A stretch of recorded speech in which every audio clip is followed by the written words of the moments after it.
ഉൽപ്പത്തിയുടെ പുസ്തകം 31 അധ്യായം. യാക്കോബ് ഒളിച്ചോടുന്നു. ലാബാന്റെ മക്കൾ ഇങ്ങനെ പറയുന്നത് യാക്കോബ് കേട്ടു. നമ്മുടെ പിതാവിൻ്റെ സ്വത്തെല്ലാം യാക്കോബ് കൈവശപ്പെടുത്തി. നമ്മുടെ പിതാവിൻ്റെ മുതലുകൊണ്ടാണ് അവൻ ഈ സ്വത്തൊക്കെ സമ്പാദിച്ചത്. ലാബാന് തന്നോട് പണ്ടത്തെപ്പോലെ താൽപ്പര്യമില്ലെന്ന് അവൻ്റെ മുഖഭാവത്തിൽ നിന്ന് യാക്കോബിന് മനസ്സിലായി. കർത്താവ് യാക്കോബിനോട് അരുളിച്ചെയ്തു, നിന്റെ പിതാക്കന്മാരുടെയും ചാർച്ചക്കാരുടെയും നാട്ടിലേക്ക് തിരിച്ചു പോവുക. ഞാൻ നിന്നോട് കൂടെ ഉണ്ടായിരിക്കും. യാക്കോബ് റാഹേലിനെയും ലെയായെയും താൻ ആടുമേയിച്ചിരുന്ന വയലിലേക്ക് വിളിപ്പിച്ചു. അവൻ അവരോട് പറഞ്ഞു, മുമ്പത്തെപ്പോലെയല്ല നിങ്ങളുടെ പിതാവിന് എന്നോടുള്ള മനോഭാവം. എന്നാൽ എൻ്റെ പിതാവിൻ്റെ ദൈവം എൻ്റെ കൂടെ ഉണ്ടായിരുന്നു. എൻ്റെ കഴിവ് മുഴുവനും ഉപയോഗിച്ച് നിങ്ങളുടെ പിതാവിനു വേണ്ടി ഞാൻ പണിയെടുത്തിട്ടുണ്ടെന്ന് നിങ്ങൾക്കറിയാമല്ലോ. എന്നിട്ടും നിങ്ങളുടെ പിതാവ് എന്നെ ചതിക്കുകയും 10 തവണ എൻ്റെ കൂലിയിൽ മാറ്റം വരുത്തുകയും ചെയ്തു. പക്ഷേ എന്നെ ദ്രോഹിക്കാൻ ദൈവം അവനെ അനുവദിച്ചില്ല. പുള്ളിയുള്ള ആടുകളായിരിക്കും നിന്റെ കൂലിയെന്ന് അവൻ പറഞ്ഞാൽ എല്ലാ ആടും പുള്ളിയുള്ളതിനെ പ്രസവിക്കും. അതല്ല, വരയുള്ള ആടുകളായിരിക്കും നിനക്ക് കൂലിയെന്ന് അവൻ പറഞ്ഞാൽ ആടുകളൊക്കെ വരയുള്ളതിനെ പ്രസവിക്കും. അങ്ങനെ ദൈവം നിങ്ങളുടെ പിതാവിൻ്റെ ആടുകളെ അവനിൽ നിന്നെടുത്ത് എനിക്ക് തന്നിരിക്കുന്നു. ആടുകൾ ഇണചേരുന്ന കാലത്ത് എനിക്കുണ്ടായ സ്വപ്നത്തിൽ ഞാൻ തലയുയർത്തി നോക്കിയപ്പോൾ ഇണചേരുന്ന ആടുകളൊക്കെ പൊട്ടും പുള്ളിയും വരയുമുള്ളവയായിരുന്നു. അപ്പോൾ ദൈവത്തിൻ്റെ ദൂതൻ സ്വപ്നത്തിൽ യാക്കോബേ എന്ന് വിളിച്ചു. ഇതാ ഞാൻ എന്ന് വിളികേട്ടു. ദൂതൻ പറഞ്ഞു, തലയുയർത്തി നോക്കുക, ഇണചേരുന്ന മുട്ടാടുകളെല്ലാം പൊട്ടും പുള്ളിയും വരയുമുള്ളവയാണ്. ലാബാൻ നിന്നോട് ചെയ്യുന്നതൊക്കെ ഞാൻ കാണുന്നുണ്ട്.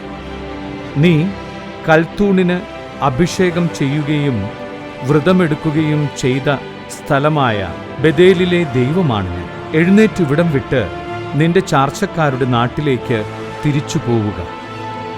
റാഹേലും ലെയായും പറഞ്ഞു, നമ്മുടെ പിതാവിൻ്റെ വീട്ടിൽ നമുക്ക് എന്തെങ്കിലും ഓഹരിയോ അവകാശമോ ഉണ്ട്. നമ്മളെ അന്യരായിട്ടല്ലേ അവൻ കരുതുന്നത്? നമ്മെ വിൽക്കുകയും കിട്ടിയ പണം തിന്ന് നശിപ്പിക്കുകയുമല്ലേ ചെയ്യുന്നത്? നമ്മുടെ പിതാവിൽ നിന്നും ദൈവം എടുത്തുമാറ്റിയ സ്വത്തെല്ലാം നമുക്കും നമ്മുടെ മക്കൾക്കും അവകാശപ്പെട്ടതാണ്. അതിനാൽ ദൈവം അങ്ങയോട് കൽപ്പിച്ചത് ചെയ്യുക. യാക്കോബ് മക്കളെയും ഭാര്യമാരെയും ഒട്ടകപ്പുറത്ത് കയറ്റി. അവർ കാലികളെയും ആടുമാടുകളെയും തെളിച്ചുകൊണ്ട് പാദാൻ ആരാമിൽ വെച്ച് സമ്പാദിച്ച സകല സ്വത്തുക്കളുമായി കാനാൻ ദേശത്തേക്ക് തൻ്റെ പിതാവായ ഇസഹാക്കിൻ്റെ അടുത്തേക്ക് പുറപ്പെട്ടു. ലാബാൻ ആടുകളുടെ രോമം വെട്ടാൻ പോയിരിക്കുകയായിരുന്നു. റാഹേൽ തൻ്റെ പിതാവിൻ്റെ കുലദേവന്മാരുടെ വിഗ്രഹങ്ങളെല്ലാം കട്ടെടുത്തു. അരമായനായ ലാബാനെ യാക്കോബ് കബളിപ്പിച്ച് സ്ഥലം വിട്ടുപോകാൻ ഉദ്ദേശിക്കുന്ന കാര്യം അവനെ അറിയിച്ചില്ല. തനിക്കുള്ളതെല്ലാം എടുത്തുകൊണ്ടാണ് അവൻ സ്ഥലം വിട്ടത്. അവൻ നദി കടന്ന് മലമ്പ്രദേശമായ ഗിലെയാദിന് നേരെ തിരിഞ്ഞു. ലാബാൻ പിന്തുടരുന്നു. യാക്കോബ് ഒളിച്ചുപോയ കാര്യം 3-ാം ദിവസമാണ് ലാബാൻ അറിഞ്ഞത്. തൻ്റെ സഹോദരന്മാരെയും കൂട്ടി ലാബാൻ 7 ദിവസം യാക്കോബിനെ പിന്തുടർന്ന് മലമ്പ്രദേശമായ ഗിലെയാദിൽ വെച്ച് അവൻ്റെ അടുക്കൽ എത്തിച്ചേർന്നു. എന്നാൽ ദൈവം രാത്രി ഒരു സ്വപ്നത്തിൽ പ്രത്യക്ഷപ്പെട്ട് അരമായനായ ലാബാനോട് പറഞ്ഞു, നല്ലതോ ചീത്തയോ ആയ ഒരു വാക്കുപോലും യാക്കോബിനോട് പറയാതിരിക്കാൻ സൂക്ഷിച്ചുകൊള്ളുക.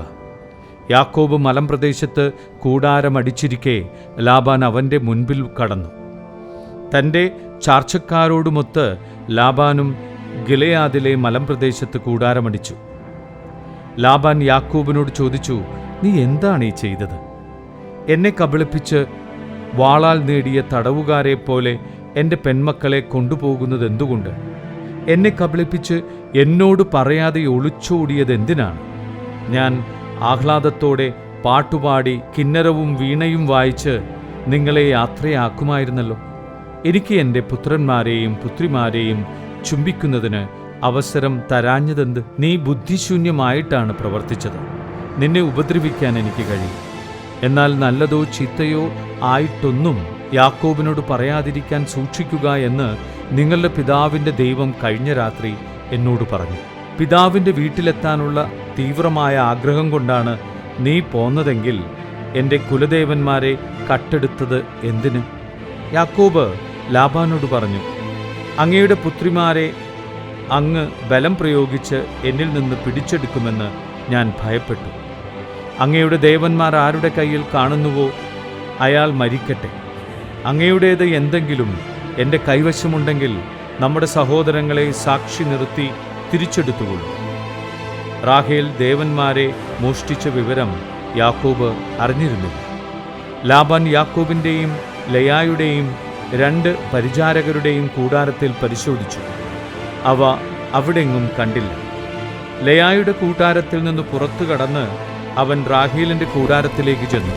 റാഹേൽ വിഗ്രഹങ്ങളെടുത്ത് ഒരു ഒട്ടകഭാണ്ഡത്തിൽ ഒളിപ്പിച്ച് അതിന്മേൽ കയറിയിരുന്നു. കൂടാരത്തിലെല്ലാം തിരഞ്ഞിട്ടും അവൻ ഒന്നും കണ്ടെത്തിയില്ല. റാഹേൽ പിതാവിനോട് പറഞ്ഞു, അങ്ങയുടെ മുൻപിൽ എനിക്ക് എഴുന്നേൽക്കാൻ കഴിയാത്തതിൽ അങ്ങ് കോപിക്കരുത്. എനിക്കിപ്പോൾ മാസമുറയാണ്.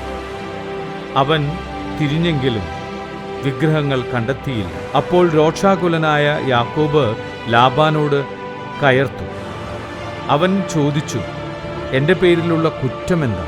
ഇത്ര ആവേശത്തോടെ എൻ്റെ പിന്നാലെ പാഞ്ഞു വരാൻ എന്ത് തെറ്റാണ് ഞാൻ ചെയ്തത്? എൻ്റെ സാധനങ്ങളൊക്കെ പരിശോധിച്ചില്ലേ? അങ്ങയുടെ വീട്ടുവകകളിൽ എന്താണ് അതിൽ കണ്ടെത്തിയത്? അങ്ങയുടെയും എൻ്റെയും സഹോദരങ്ങളുടെ മുൻപിൽ അവയൊക്കെ നിരത്തിവെക്കുക. അവർ വിധി പറയട്ടെ. 20 കൊല്ലം ഞാൻ അങ്ങയുടെ കൂടെയായിരുന്നു. അങ്ങയുടെ ചെമ്മരിയാടുകൾക്കും കോലാടുകൾക്കും ഗർഭചിത്രം സംഭവിച്ചിട്ടില്ല. അങ്ങയുടെ മുട്ടാടുകളെ ഞാൻ കൊന്നു തിന്നിട്ടില്ല. കാട്ടുമൃഗങ്ങൾ കടിച്ചു കീറിയവയെ ഞാൻ അങ്ങയുടെ അടുത്ത് കൊണ്ട് വന്നിട്ടില്ല. ആ നഷ്ടം ഞാൻ തന്നെ സഹിച്ചു. രാത്രിയിലോ പകലോ കളവു പോയവയ്ക്കും അങ്ങ് എന്നിൽ നിന്ന് നഷ്ടപരിഹാരം ഈടാക്കിയിരുന്നു. അതായിരുന്നു എൻ്റെ സ്ഥിതി. പകൽ ചൂടും രാത്രി തണുപ്പും എന്നെ കാർന്നു തിന്നു. ഉറക്കം എൻ്റെ കണ്ണുകളിൽ നിന്ന് ഓടിയകന്നു. 20 കൊല്ലം ഞാൻ അങ്ങയുടെ വീട്ടിലായിരുന്നു. 14 കൊല്ലം അങ്ങയുടെ 2 പെൺമക്കൾക്കു വേണ്ടിയും 6 കൊല്ലം ആടുകൾക്കു വേണ്ടിയും ഞാൻ വേല ചെയ്തു. 10 തവണ അങ്ങ് എൻ്റെ കൂലിയിൽ മാറ്റം വരുത്തി. എൻ്റെ പിതാവായ അബ്രാഹത്തിൻ്റെ ദൈവവും ഇസഹാക്കിൻ്റെ ഭയവുമായവൻ എൻ്റെ ഭാഗത്തില്ലായിരുന്നെങ്കിൽ അങ്ങ് എന്നെ വെറും കൈയോടെ പറഞ്ഞുവിടുമായിരുന്നു. എൻ്റെ കഷ്ടപ്പാടും ദേഹാധ്വാനവും ദൈവം കണ്ടു. അതുകൊണ്ടാണ് കഴിഞ്ഞ രാത്രി അവിടുന്ന് അങ്ങയെ ശകാരിച്ചത്. ലാബാനുമായി ഉടമ്പടി. ലാബാൻ യാക്കോബിനോട് പറഞ്ഞു, ഈ പെൺമക്കൾ എൻ്റെ പുത്രിമാരാണ്. ഈ കുട്ടികൾ എൻ്റെ കുട്ടികൾ. ഈ ആട്ടിൻകൂട്ടവും എൻ്റേത് തന്നെ.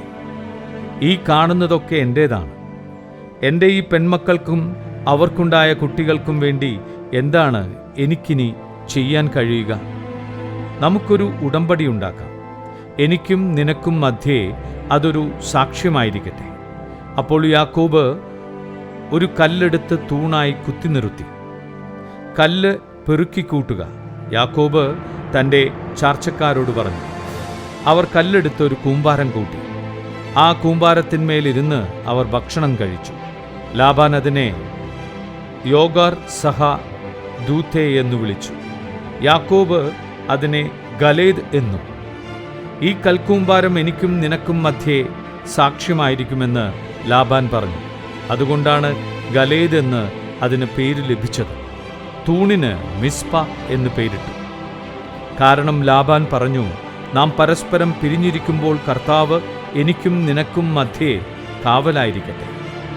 എൻ്റെ പുത്രിമാരോട് നീ അപമര്യാദയായി പെരുമാറുകയോ എൻ്റെ പുത്രിമാർക്കു പുറമെ നീ ഭാര്യമാരെ സ്വീകരിക്കുകയോ ചെയ്താൽ ആരും നമ്മുടെ കൂടെയില്ലെങ്കിലും ദൈവം നമുക്ക് മധ്യേ സാക്ഷിയാണെന്ന് ഓർക്കുക.